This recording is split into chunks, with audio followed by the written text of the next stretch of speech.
Bismillahirrahmanirrahim.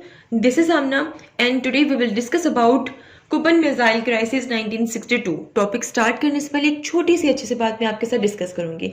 आज की अच्छी बात यह है कि अगर हम हिम्मत हार जाएंगे तो हम कभी भी अपनी मंजिल तक नहीं पहुंच सकते. आप उस वक्त ही डेफिनेटली अपनी मंजिल तक, अपनी डेस्टिनेशन तक पहुंच सकते हैं अगर आप बहिम्मत होकर चलेंगे एंड किस कंसिस्टेंसी के साथ चलेंगे तो. So think about this. आप स्ट्रेट अवे अपने टॉपिक पे आते हैं. टॉपिक स्टार्ट करने से पहले ये मैप अंडरस्टैंड करना बहुत जरूरी है. ये देखें जी, यहाँ पर आपको नजर आ रहा है कुबा. कुबा बेसिकली एक आइलैंड है और कुबा के राइट साइड पे अटलांटिक ओशन है और लेफ्ट साइड पे अगर हम आए तो यहाँ पे मैक्सिको है, पैसिफिक ओशन है और यूएस है. यूएस की सारी स्टेट्स यहाँ पर हैं. वाशिंगटन डीसी आ जाएगा, ठीक है. इसके अलावा कनाडा आप देख सकते हैं यहाँ पे, ठीक है. तो Cuban missile crisis, Cuban means Cuba, missile means वो मिसाइल कुबा में रखे गए जो सीधी सीधी यूएस तक फायर कर सकते थे, ठीक है.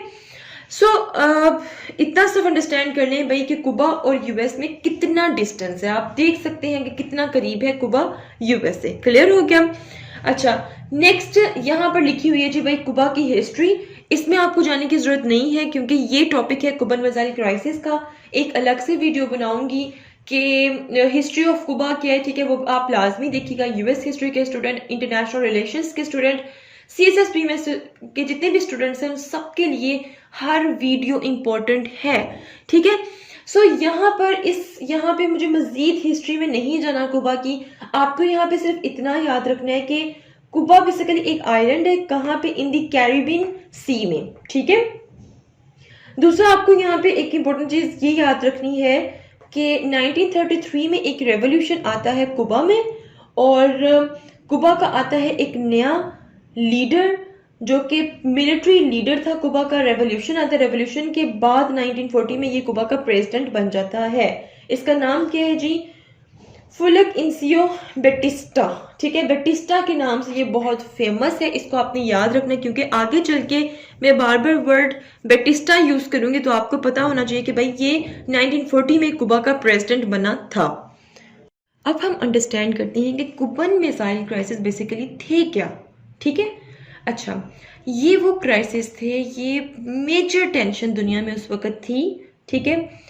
ये वो टाइम था जब यूएस और यूएसआर में ये जो वॉर थी, ये जो क्राइसिस थी, ये न्यूक्लियर वॉर की तरफ जा रहे थे. मतलब दुनिया को लग रहा था कि भाई एक दफा फिर से न्यूक्लियर वेपन्स का यूज होगा. अच्छा, उस टाइम ये टेन्योर था कोल्ड वॉर का. उस टाइम जो यूएसए के प्रेसिडेंट थे उनका नाम था जॉन एफ कैनेडी. ये इनकी पर्सनैलिटी बहुत इंपॉर्टेंट है. इन्होंने बड़े अच्छे डिसीजन किए थे ड्यूरिंग दिस क्राइसिस, ठीक है. ये चाहते तो ये जो वॉर थी न्यूक्लियर वॉर में जा सकती थी बट इन्होंने बहुत अच्छे डिसीजंस लिए थे तब. देन यूएसएसआर के जो प्रेसिडेंट थे वो थे निकिता और इसके अलावा कुबा के जो प्रेसिडेंट थे उसका नाम था जी फिडल कैस्ट्रो. फिडल कैस्ट्रो ने एक रेवोल्यूशन के थ्रू बेटिस्टा, ठीक है, जो कि इससे पहले कुबा का प्रेसिडेंट था, उसको साइड पे करके ओवरथ्रो करके 1959 में ये प्रेसिडेंट बन गए. अच्छा, अब यहाँ पे आपको क्लियर करती जाऊं कि भाई बेटिस्टा कौन था. बेटिस्टा वो प्रेसिडेंट था जिसके पीछे खड़ा हुआ था यूएसए. यूएसए की फुल सपोर्ट थी और जो यूएसए ने कहना था वो ही बेटिस्टा ने करना था कुबा में, ठीक.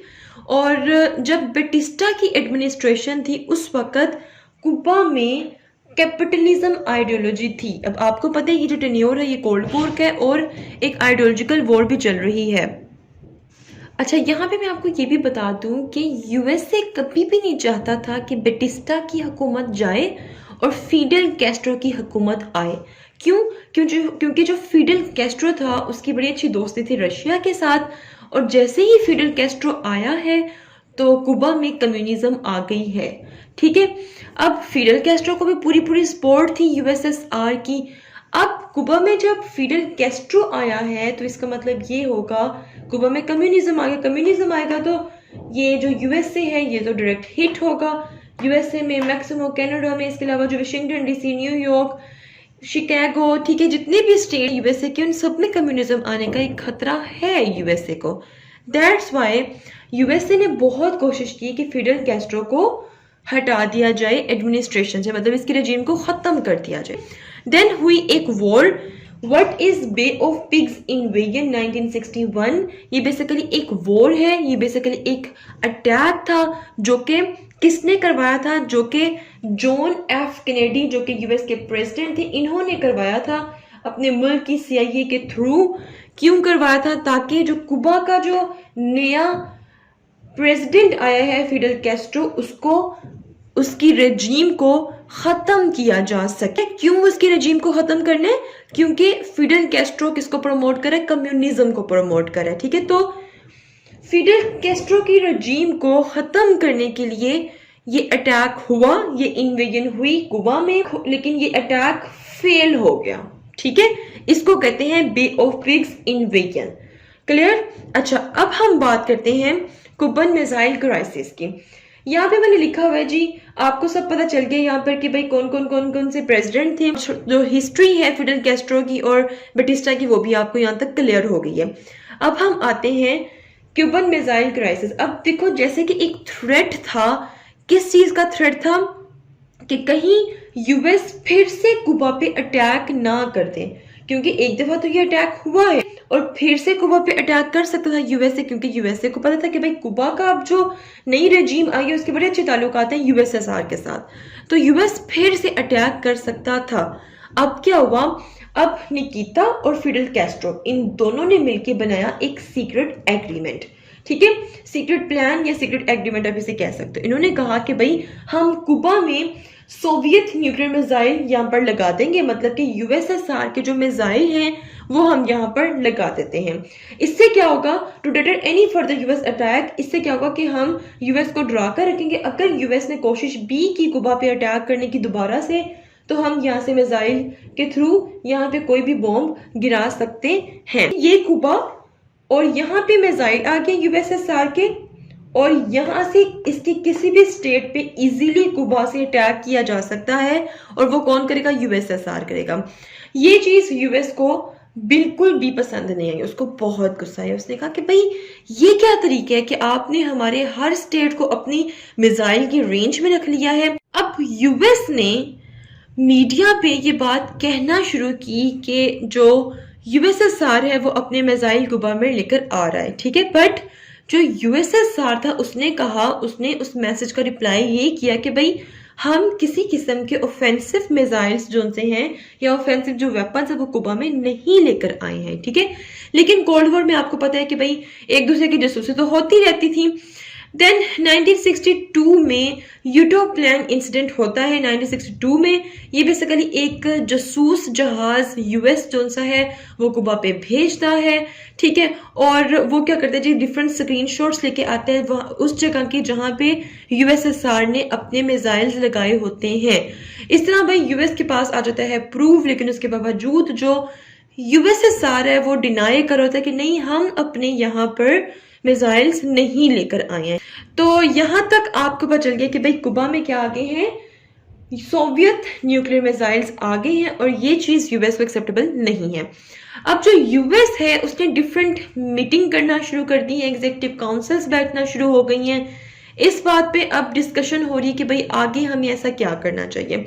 अब उस वक्त जो पॉलिसी मेकर्स थे, बहुत से लोगों ने यूएस के जो प्रेसिडेंट थे जॉन एफ कैनेडी, उनको मशवरे दिए कि भाई आप भी न्यूक्लियर अटैक ही करें। ठीक है, लेकिन जॉन एफ कैनेडी ने ऐसा कुछ नहीं किया। उन्होंने एक बहुत अच्छा यहाँ पे फैसला किया, इतना अच्छा फैसला किया कि आज भी उनको अच्छे वर्ड्स में यूएस याद करता है। ठीक है, वो फैसला क्या था वो देखते हैं।